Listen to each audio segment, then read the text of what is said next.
Hi friends, मैं परमिंदर खाली। Friends, अभी हाल फिलहाल में एक बड़ी ज़बरदस्त चैंपियनशिप चल रही है जिसको शायद मुझे कवर करना चाहिए था, लेकिन एज यूजुअल मैं थोड़ा लेट वीडियोस बनाता हूँ तो कवर नहीं कर पाया। फ्रेंड्स, सुपर बेट ब्लिट्स टूर्नामेंट पोलैंड में खेला जा रहा है। यहाँ एक बड़ा ही रोचक मुकाबला हुआ 14वें राउंड में रमेश बाबू प्रज्ञानंद और व्लादिमीर फिदोसीव के बीच में।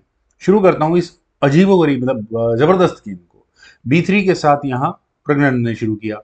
फिदोसिव का रिप्लाई यहाँ D5 का आया। बिशप आया B2 स्क्वायर पर, देन हुआ C5, E3, night F6, night F3, then हुआ G6। बिशप से चेक आई तो इसे रोकने के लिए बिशप बीच में लगा। बिशप वापस आ गया, एक्सचेंज नहीं किए। Bishop E7। और फ्रेंड्स, यहाँ पर अगर आप देखें तो गड़बड़ तो है और गेम कुछ आगे खेली गई तो इसीलिए मैं ये डायगोनल को मार्क कर रहा हूँ। C4 खेला गया। D takes C4, B takes C4। Bishop takes C4 नहीं किया गया। देखिए, बिशप अनडिफेंडेड है, बड़ी दिक्कत वाला काम है। खैर, कैसल करने का टाइम आ गया, दोनों साइड्स ने कैसल कर लिया। नाइट C6, देन खेला गया D3 का मूव। A6, नाइट आया C3 स्क्वायर पर। बिशप G4, कोई इशू नहीं है। तो H3, बिशप को हटाओ यहाँ से। बिशप गया वापस F5 स्क्वायर पर। देखिए, ई पॉन पुश मुझे ठीक लग रहा है, पर ठीक है, यहाँ भी कोई प्रॉब्लम है नहीं। नाइट गया D5 स्क्वायर पर, आस्किंग फॉर नाइट एक्सचेंज। और उसके बाद बिशप। यहाँ पर मेटेरियल एक्सचेंज थोड़ा कॉम्प्लिकेटेड है, कैलकुलेशन करने में टाइम लगेगा। नाइट टेक्स D5 खेला गया। सी टेक्स D5, नाइट पर अटैक बना। और बिशप देखिए प्रॉब्लम में है ही, तो बिशप टेक्स B2, रुक को हटाना होगा। B1 स्क्वायर पर आया। और अब नाइट बचाओ या बिशप, कोई नहीं। ब्लैक ने कहा, मतलब फिदोसीव ने कहा क्वीन टेक्स D5, पॉन मिला। Rook takes B2, extra pawn रहा। यहाँ पर आप देखिए पॉन वीक है। क्वीन आई D7 स्क्वायर पर। B7 पॉन का डिफेंस करने के लिए क्वीन C2, दोबारा पॉन पर अटैक, दूसरे पॉन पर अटैक बन गया क्वीन D6। आप चाहो तो ले लो यहाँ इस B7 पॉन को। एक पॉन का एडवांटेज फिलहाल यहाँ फिदोसिव के पास है। देखिए, अगर यहाँ इस पॉइंट पर रुक टेक्स B7 किया जाए तो प्रॉब्लम क्या है। मुझे नाइट B4 की ऑप्शन क्वीन पर अटैक बनता हुआ ठीक ठाक नजर आ रहा है। दूसरा कोई मूव, मैं बार बार इस ई पॉन को आगे पुश होते हुए देखना चाहता हूँ। देखिए, ऐसा होने से बिशप पर, लेकिन उसके बाद ना A2 पॉन के साथ इशू है। क्या इशू है देखिए, बिशप हटेगा, रुक टेक्स B7 कर लो। रुक eight A goes to B8, रुक एक्सचेंज हो जाएंगे। Rook takes B8, knight takes B8, या रुक, वैसे रुक टेक्स B8 ही होगा, क्या नाइट टेक्स B8 होगा। पॉन के साथ इशू रहने वाला है। कैसे, देखिए नाइट जंप करेगा, आगे जाकर दिक्कत होगी। बेटर मूव यही था कि ई पॉन को आगे पुश किया जाए, लेकिन यहाँ खेला गया रुक C1, पॉन पर प्रेशर बनाने की कोशिश है। देखिए, नाइट B4 तो मुझे अभी भी ठीक ही लग रहा है, बुरा तो मूव है नहीं। लेकिन यहाँ रुक अटैक गोज टू C8, रुक को लिया गया, देन खेला गया E4, फाइनली खेला ही गया। ऐसा होने के बाद आप नाइट की एंट्री तो मुझे नजर आ रही है बिल्कुल, और वो सही भी है। नाइट D4 ठीक ठाक मूव है। क्वीन पर अटैक बनेगा और यहाँ बिशप पर भी टारगेट रहेगा।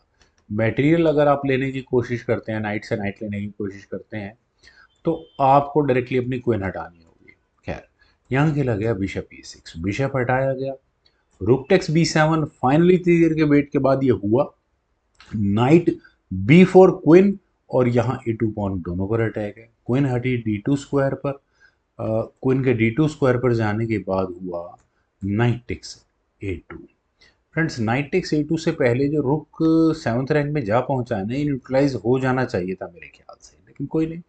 क्वीन H6 डायरेक्टली यहाँ प्रज्ञानंद ने अपनी क्वीन को रखा H6 स्क्वायर पर। उसके बाद क्या होगा, नाइट क्या करेगा, किस तरह की गेम में गड़बड़ करेगा, वो क्लियर नजर आ रहा है। देखिए, बिशप भी अड़ा हुआ, मतलब बिशप E6 स्क्वायर पर रखा हुआ है। आप यहाँ पॉन को आगे पुश कर नहीं सकते, रुक ने वैसे ही 7th रैंक कवर की हुई है, प्रॉब्लम तो है।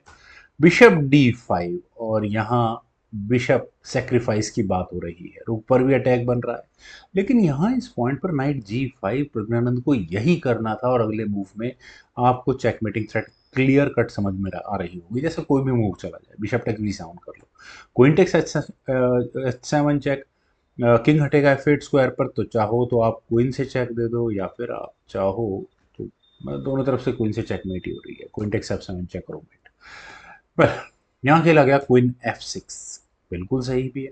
आप क्या करोगे, नाइट तो अनडिफेंडेड हो ही रहा है ना। देखिए, क्वीन टेक्स H7 चेक यहाँ खेला गया, प्रज्ञानंद ने यही मूव चला। किंग यहाँ से गया F8 स्क्वायर पर, और किंग के F8 स्क्वायर पर जाने के बाद देखिए बिशप का टारगेट लगा ही हुआ है। प्रज्ञानंद दिमाग में रहा कि यार ठीक है, मेरा नाइट जा रहा है, जाने दो, मैं बिशप ले लेता हूँ। बात तो सही है, लेकिन इसके अलावा क्या ऑप्शन है? मेरी नज़र में सबसे बेहतर ऑप्शन जो मुझे नज़र आती है वो रुक को B6 स्क्वायर पर जाना, क्योंकि चेकमेट की थ्रेट देखिए आप, वाइट कैसे दे रहा है। क्वीन से ये चेकमेटिंग थ्रेट है, किंग के जाने के लिए कोई स्क्वायर अवेलेबल नहीं होगा। यहाँ क्वीन पर अटैक है, क्वीन को आप किसी भी तरह से इस H8 स्क्वायर के डिफेंस से हटा नहीं सकते। क्वीन E5 जैसा मूव एक अवेलेबल लगता है, लेकिन उसके बाद फिर आपके साथ यहाँ इशू पड़ रहा है ई टेक्स D5 का, और अगले मूव में है ये चेकमेटिंग थ्रेट, और नाइट फिर वही बात, ले नहीं सकते, यहाँ चेकमेट हो जाएगी, तो ये प्रॉब्लम है। लेकिन इसका इलाज नाइट टेक्स C1 अगर कर लिया जाए और यहाँ बिशप एलिमिनेट हो जाए, बिल्कुल है। Then rook takes f6, knight takes e2 check, king f1, whatever it is, e takes f6, knight पर अटैक होगा, बिशप लो, F takes G5, then D6, whatever it is। मतलब गेम वाइट की है, लेकिन फिर भी कुछ फाइट था यहाँ से। लेकिन प्रज्ञानंद यहाँ इस पॉइंट पर, इस क्रूशियल पॉइंट पर कुछ मिसकैलकुलेशंस कर गए। गेम उनकी थी, पूरा सेटअप उन्होंने लगा रखा था। यहाँ किया ई टेक्स D5, फ्रेंड्स ई टेक्स D5 कर तो दिया यहाँ प्रज्ञानंद ने, लेकिन नाइट टेक्स C1, रुक गया, फ्री ऑफ कॉस्ट गया। बिशप गया यहाँ G4 स्क्वायर पर, और बिशप G4 स्क्वायर पर क्या करने गया? रुक का ऐसा कोई मुझे टारगेट लगता नहीं, रुक हट गया B8 स्क्वायर पर, रुक एक्सचेंज की बात हो रही है। रुक एक्सचेंज यहाँ किए जा सकते थे। देखिए फ्रेंड्स, यहाँ इस पॉइंट पर जो नेक्स्ट मूव प्रज्ञानंद ने खेला, उसके चलने के बाद खुद प्रज्ञानंद ने ही रिजाइन कर दिया था। लेकिन जो मूव यहाँ प्रज्ञानंद को चलना चाहिए था, वो ज्यादा बेहतर होता प्रज्ञानंद के लिए। मेरे ख्याल से अभी इस रुक को बचाने की इतनी जरूरत थी नहीं। यहाँ क्वीन H6 चेक किया जा सकता था, क्वीन G7 होता यहाँ से, लेकिन उसके बाद होता नाइट E6 चेक। अब आप चाहो, मतलब फॉक होगी तो ऑब्वियस है कि भैया आपको एफ टेक G6 ही करना पड़ेगा। देन खेला जा सकता है क्वीन F4 चेक, क्वीन बीच में लगाओ, rook takes B8, rook takes B8, queen takes B8 check के साथ किंग हटेगा, और यहाँ पर वाइट के पास कुछ वापसी के चांसेस होंगे। लेकिन मैं जरा चलूँ यहाँ पर, यहाँ प्रज्ञानंद ने मूव बहुत अच्छा खेला, वो बिशप का E6 स्क्वायर पर जाना था, लेकिन इस मूव के बाद खुद प्रज्ञानंद ने ही रिजाइन कर दिया है। और फ्रेंड्स, क्यों ये मूव खेला गया, पहले बात करते हैं। यहाँ पर बिल्कुल क्लियर स्ट्रेटेजी है कि ब्लैक एफ टेक C6 करेगा, लेकिन उसे करने की जरूरत नहीं है, क्योंकि अगर ये करता है तो नाइट टेक C6 चेक होगा, और ये आपको किंग हटाना पड़ेगा, और उसके बाद देखिए चेकमेट की थ्रेट आपको यहाँ नजर आ गई होगी, तो क्वीन टेक्स F6 ही करना पड़ेगा। डी टेक्स C6, अगले मूव में फिर वही checkmating threat, night E2 check, जो मर्जी, रुक टेक्स B7 है, वो क्वीन F7 चेक और वो मेट होगी। लेकिन आखिर यहाँ फिदोसिव इस बिशप को लेने ही क्यों लगे, कोई वजह नहीं है लेने की। यहाँ वे करेंगे रुक टेक्स B7, और उसके बाद आप क्या करेंगे, कुछ है ही नहीं करने के लिए।